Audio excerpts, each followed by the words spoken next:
ऐगिरिनन्दिनि नन्दितमोदिनि विश्वविनोदिनि नन्दिनुते गिरिवरविञ्जशिरोधिनि वासिनि विष्णुविलासिनि विष्णुनुते भगवति हेशतिकण्ठकुटुम्बिनि भूरि कुटुम्बिनि भूरि कृते जय जय हे महिषासुरमर्दनि रम्यकपर्दनि शैलसुते रम्यकपर्दनि शैलसुते रम्यकपर्दनि शैलसुते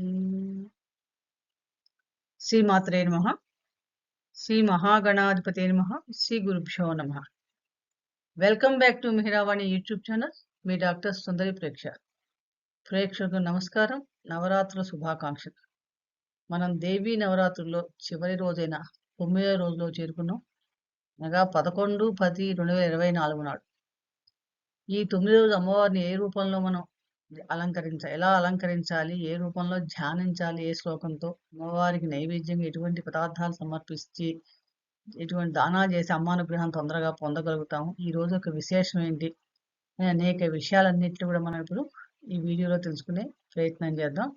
ఇప్పుడు దేవీ నవరాత్రుల్లో 9వ రోజు 9వ రోజు అంటేనే 11 అక్టోబర్ 2024 ఆశ్వీజ శుద్ధ నవమి శుక్రవారం.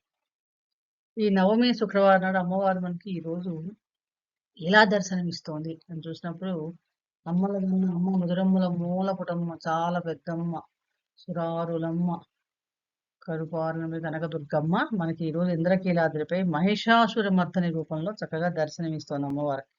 ఈ నవమి రోజు ఆ మహిషాసుర మర్దనిగా దర్శనమిచ్చి పూజలు అందుకుంటుంది. ఈ లోక కంటకుడైన మహిషుడిని సంహరించింది కనుక ఈ రోజు ఈమెని మహిషాసుర మర్దని అని కూడా అన్నారు. ఈమె అందరి తేజస్సుల నుండి ఆవిర్భవించిన సకల దేవతా స్వరూపంగా కూడా చెప్పడం జరుగుతుంది. అంటే మహానవమి నాడు అమ్మవారి ఆరాధన చాలా విశేషమైన ఆరాధన. నవరాత్రుల్లో ఏ రోజు చేసినా చేయకపోయినా కనీసం ఒక రోజైనా 9వ రోజైనా కూడా చాలా విశేషంగా ఈ పూజలు చేయవలసి ఉంటుంది ప్రతి ఒక్కరు కూడా. మహిషాసును సంహరించిన జగజ్జనికి మహిషాసుర మర్దన అనే పేరు వచ్చింది అనుకున్నాం కదా, ధర్మానికి పట్టాభిషేకం జరిగిన రోజుని కూడా చెప్పవచ్చు. మనం నవరాత్రులు ఆచరించలేని వారు ఈ నవమి రోజు అమ్మవారి ఆరాధన చక్కగా చేసుకోవాలి.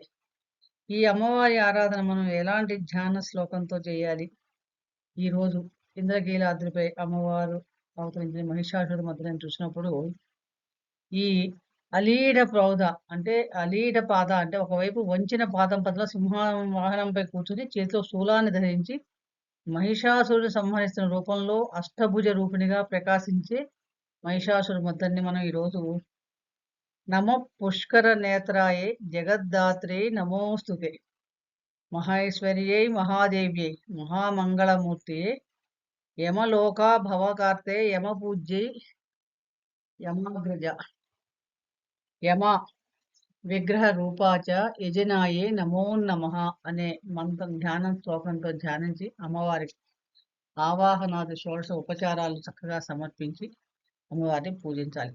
అలాగే మనకి నవదుర్గలు నవరాత్రుల్లో ప్రతిరోజు ఒక దుర్గా స్వరూపం, నవదుర్గా స్వరూపాలు మనం ఆరాధిస్తూ వస్తున్నాం. ప్రథమ శైలపుత్రీచ, ద్వితీయ బ్రహ్మచారిణి, తృతీయ చంద్రఘంటేతి, కూష్మాండేతి చతుర్థి, పంచమా స్కంధమాతేతి, షష్టమా కాత్యాయని చ, సప్తమా కాళరాత్రి చ, అష్టమా ఛాతిభైరవి, నవమా సర్వసిద్ధి చ నవదుర్గ ప్రకీర్త. ఇలా నవదుర్గా స్వరూపాలను 9వ రోజు అమ్మవారు సిద్ధిప్రదాయిని సిద్ధిదాత్రిగా దర్శనమిస్తుంది. దేవి సిద్ధిదాత్రిగా సిద్ధిస్తుంది.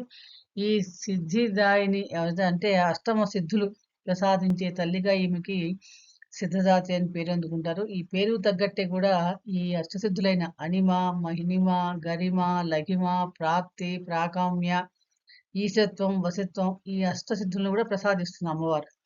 తన దివ్య హస్తాలతో శంకర చక్రాలని, గదా కమలాలను ధరించి పద్మాసనాలని దర్శనమిస్తుంది. అష్టసిద్ధి ప్రదాయన ఈ దేవి చుట్టూ సిద్ధులు, గంధర్వులు, యక్షులు, రాక్షసులు, దేవతలు చేరి ఎప్పుడు ఈమెను పూజిస్తూ స్తుతిస్తూ ఉంటారు. ఈమెని సిద్ధ గంధర్వ యక్షై ధైర్యాసురమైరపి సేవ్యమాన సదా భూయ సిద్ధిదా సిద్ధిదాయని అనే ధ్యాన శ్లోకంతో అమ్మవారిని ధ్యానించి అమ్మవారికి చక్కగా ఈరోజు అమ్మవారిని నీలి రంగు లేదా కాఫీ రంగు వస్త్రాలతో అమ్మవారిని అలంకరించుకొని నీలి పుష్పాలైన శంకు పూలతో గాని, ఎర్ర పూలతో గాని చక్కగా అమ్మవారికి అర్చన చేసుకోవాలి. అలాగే మహిషాసురమర్దిని అష్టోత్తరంతో అమ్మవారిని చక్కగా పూజించాలి.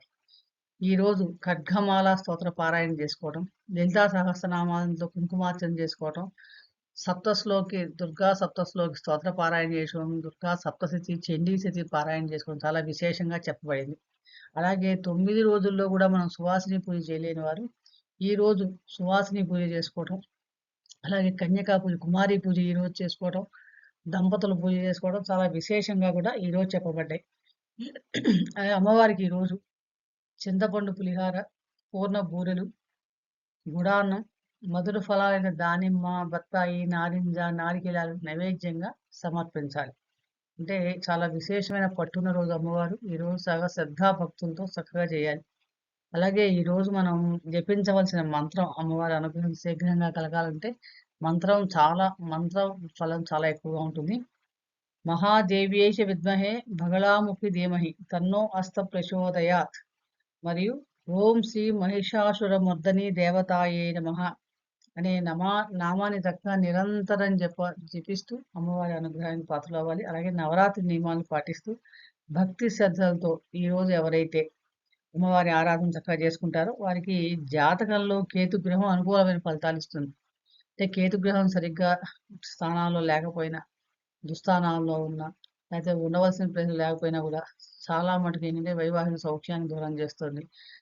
ఇంట్లో కుటుంబ బంధాలని సరిగ్గా ఉండనివ్వదు. ఉద్యోగంలో ఆటంకాలు కలుగుతాయి. ఇలాంటివన్నీ జరుగుతుంటాయి. అలాగే కేతు దశ జరిగే వారికి కూడా ఈ కేతు ఈ రోజు అమ్మవారి ఆరాధన చేయటం వలన ప్రతి పనిలో ఆటంకాలు తొలగడం, విజయావకాశాలు మెరుగుపడతాయని చెప్పవచ్చు అన్నమాట. అంత విశిష్టమైన రోజు ఈ రోజు దేవీ నవరాత్రిలో 9వ రోజు. ముఖ్యంగా ఈ రోజు మనం 9 రోజులు నవరాత్రులను చక్కగా సంపూర్ణంగా పరిపూర్ణంగా చేసుకున్నాక అమ్మవారిని చక్కగా ప్రతిరోజు శ్రద్ధగా ఆరాధించుకుంటూ వచ్చాం. ఆ అమ్మ అనుగ్రహం పొందాలంటే మరి ఈ రోజు మనం బ్రాహ్మణోత్సవానికి సువాసిని పూజ, కుమారి పూజ, దంపతి పూజ చేసుకొని ఈ రోజు బ్రాహ్మణులకి పేలాలు దానం చేస్తే కనుక ఇహలోకంలోనూ పరలోకంలో కూడా సుఖశాంతులు లభిస్తాయి. ఎటువంటి సందేహం లేదు. ఇంతటి విశిష్టమైన నవరాత్రులు చక్కగా శుభప్రదంగా మనం ముగించుకుని 10వ రోజైన విజయదశమి. విజయదశమి నాడు శుభముహూర్తాలు అంటే కొత్త వ్యాపారాలు ప్రారంభించే శుభ సమయాలు ఎప్పుడెప్పుడు ఉంటాయి. ఆ రోజు మనం సాయంత్రం చేయవలసిన పూజలు ఏంటి, ఏ శ్లోకం పఠించాలి, ఇలా అనేక విషయాలు విజయదశమి మీద విశేషాలన్నీ మనకు వీడియోలు తెలుసుకునే ప్రయత్నం చేద్దాం. ఈ వీడియో మీకు నచ్చినట్టయితే లైక్ చేయండి, షేర్ చేయండి, సబ్స్క్రైబ్ చేసుకోకపోతే సబ్స్క్రైబ్ చేసుకోండి.